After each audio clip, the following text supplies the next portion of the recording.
পোশাক শিল্পের স্বার্থে দল মত নির্বিশেষে সবাইকে এগিয়ে আসার আহ্বান জানিয়েছেন বিএনপির স্থায়ী কমিটির সদস্য এবং সাবেক বাণিজ্য মন্ত্রী আমির খসরু মাহমুদ চৌধুরী।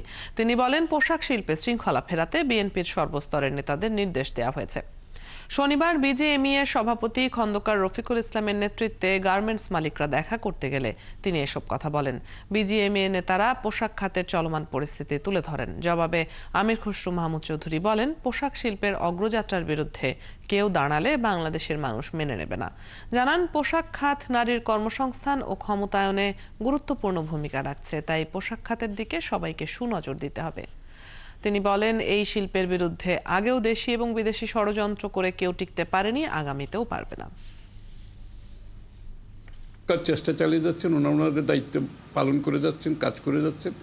আমরাও সরকারকে সহযোগিতা করছি এবং সেক্টরকে, গার্মেন্টস শিল্পের যারা মালিক শ্রমিক সবাই সাথে আমরা কাজ করছি। আমাদের সকল স্তরের নেতাকর্মীদের বলেছি সহযোগিতা করার জন্য, কারণ এই শিল্পটাকে শুধু বাঁচিয়ে রাখা নয়, শিল্পের বিকাশ আরও কিভাবে আমরা করতে পারি, আরও ভালোভাবে সামনের দিকে এগিয়ে যেতে পারি, সেটা আমাদের সকলকে লক্ষ্য রাখতে হবে।